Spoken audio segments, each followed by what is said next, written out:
Welcome to The Bark. My name is Darby Craig. And I'm Veronica Smith. We have a big show lined up for you today with highlights of the NBA All-Star Weekend and spring training. Plus, let's head over to Michael and Silas to hear a preview of Butler basketball.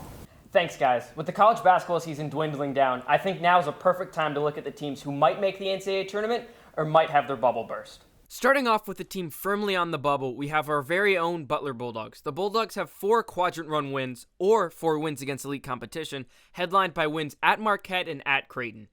Those road wins have the Bulldogs potentially on the right side of the bubble, but with some poor metrics, including a net ranking of 61 and a KenPom ranking of 55, the Bulldogs find themselves squarely on the bubble, needing some wins to close out the season if they want to hear their name called on Selection Sunday. Other Big East teams joining the Bulldogs on the bubble are Seton Hall, Providence, and Villanova. Seton Hall overcame a very poor non-conference portion of their schedule with huge wins over UConn and Marquette and some huge conference road wins. The Pirates are currently on the right side of the bubble with a 10-5 record in Big East play, even despite some shoddy analytics. The Friars are the closest call, with star player Devin Carter and elite team defense willing the Friars through a tough stretch. The home court at the AMP has been as advertised, with home wins over Creighton and Marquette headlining their resume. Their metrics aren't great, but if they end the season strong, they should be receiving a bid to the big dance. And the Villanova Wildcats have the trickiest resume. The numbers absolutely love them, and they have huge wins, like beating a top 10 North Carolina team on a neutral court, but they also have 3 bad losses in November to St. Joe's, Drexel, and Penn.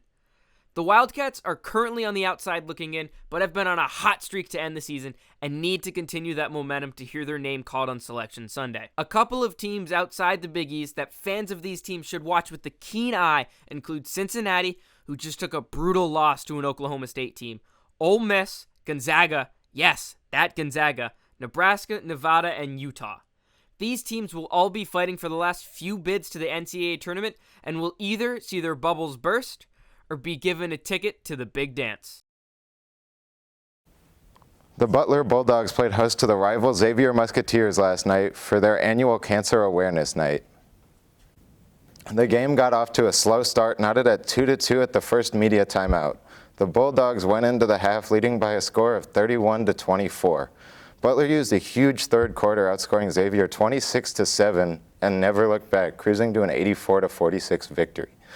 Butler had 4 players score in double figures, led by Caroline Strandy, who scored 17 points, grabbed 4 rebounds, and dished out 3 assists.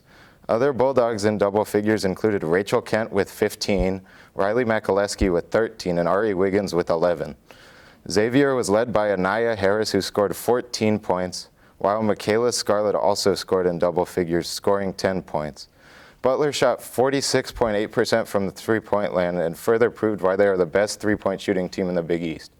Butler is currently 8th in the nation, shooting 38.29% from 3 on the season. Let's hear from Chloe Jeffers on the team's improvement. I think a big part of us reaching our winning streak is that we continue to prioritize being process-focused each day, doing the little things each day that makes us better in the long run. And finally, we were able to get over the hump, and now we're going full strides and hopefully get another win. Let's send it back to you guys in the studio.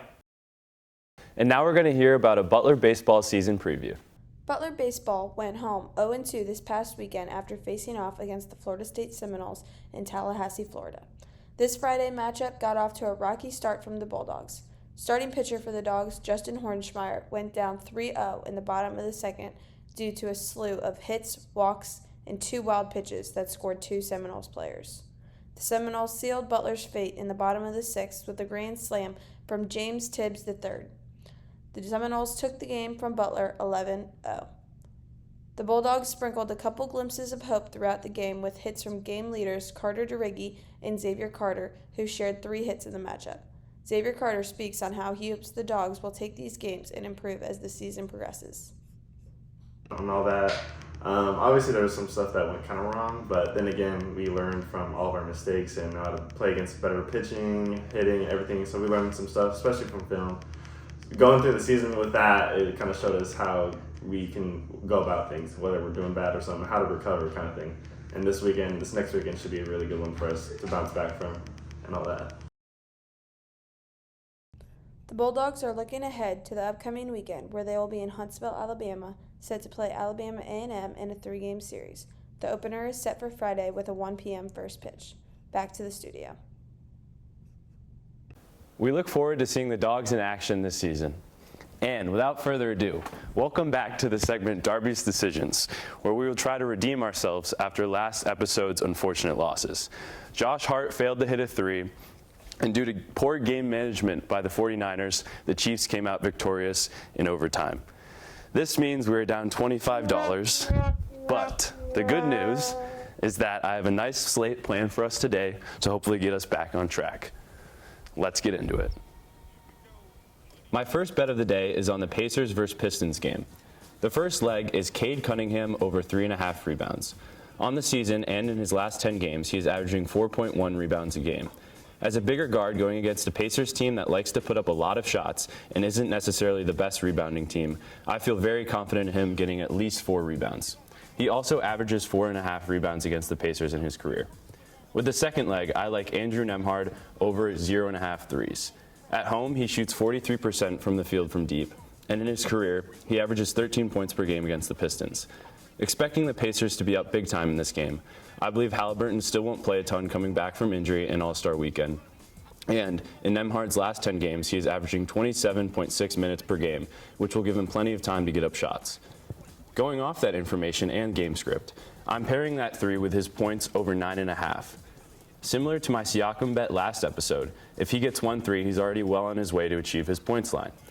As a starter in this lineup against a bad defensive team in the Pistons, Nembhard should be able to get this.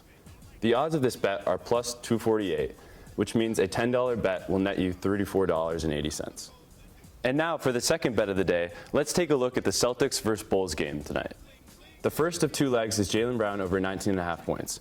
He averages 30 points per game against the Bulls in his career, but more importantly, he averages 22 points on the season. Coming off All-Star Weekend with a miraculous 36 points, JB should be feeling good going into this one. The second leg is Kristaps Porzingis over 1.5 threes. He comes into this game shooting over 41% from deep in his last 10 games, and has gotten at least 2 threes in 9 of those. Also, as an avid Celtics fan, I can confidently say that I bet this all the time and I've never missed this. This bet currently stands at plus 190 odds, so I'm throwing $15 on this 2-legger to net you $43.50. Thank you for listening to Darby's Decisions again. I really hope that after round 2, we're back in business. And now, let's hear from Veronica with more on the All-Star game. Thanks, Darby. The NBA All-Star Game was hosted here last weekend in Indianapolis. Let's take a look into the record-breaking night. All-Star Team East defeated Team West, scoring over 200 points with a final score of 211 to 186. This was the first time in NBA history that a team surpassed 200 points, and this was the first Eastern Conference win since 2014. The 2016 Western All-Stars set the last record, scoring 196 points. The Eastern 2024 team broke that record while also breaking the 2019 three-point record. In 2019, there was 35 three-pointers, but this year the Eastern All-Stars made a whopping 42 three-pointers. East team and Indiana Pacer Tyrese Halliburton had a great night and brought out all the energy. He had a logo shot for 3 points that brought the East up 20 to 14. Halliburton had an amazing play behind his back to Giannis, who slammed it into the net to bring the East up by 5. Damian Lillard had multiple notable threes, one from the logo and another that just floated in. He also shocked the crowd with a half-court shot in the middle of the game to bring the East up to 132.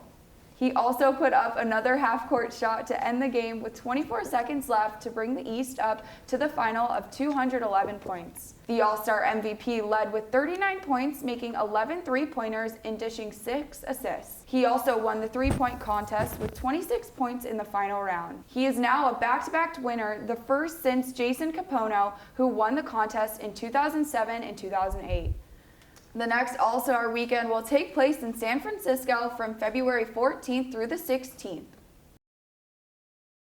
As the NBA starts to look into playoffs, the MLB is looking at a start of a new season. Spring training is officially upon us, and today the LA Dodgers will face the Padres in San Diego. Let's take a deeper dive into both of these teams. For the Dodgers, all eyes will be on pitcher Shohei Ohtani, as at the end of last year, he signed a 10-year, $700 million contract with the Dodgers. This is a big grab for the team to have a power player like Ohtani on the mound. Shohei had 151 hits last season and is looking for that number to increase this season.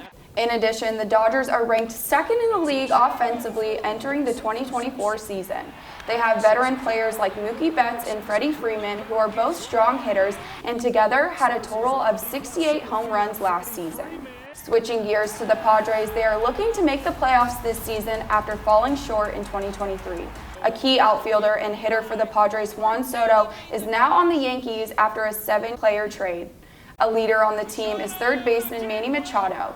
He had 30 home runs last season with over 90 RBIs and brings a lot of spirit to the team. The Padres also have a new manager, Mike Schilt, where he shared his goals for the 2024 season. We got to start being more competitive in our division.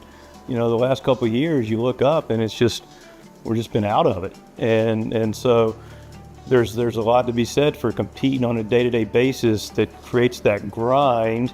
And I think grind's a favorable word. I don't view it as a negative word, but creates that grind to create that day in, day out commitment to win. Now looking at the 2023 World Series winners, the Texas Rangers. With injuries in their pitching roster, left-hander Jordan Montgomery played a key role late in the season and in the playoffs to keep the team's momentum going. He had 166 strikeouts in the 2023 season, and the left-handed pitcher is still a free agent, and there are rumblings of where he will sign in the coming weeks. But veteran pitcher Max Scherzer, who played in Game 7, helping lead the team to victory, just underwent surgery in December for a herniated disc and will miss the start of the 2024 season. That's been a look at the MLB spring training, and this will wrap up our show today. Thank you so much for tuning in. From everyone here at the Bark, stay classy and go Dogs.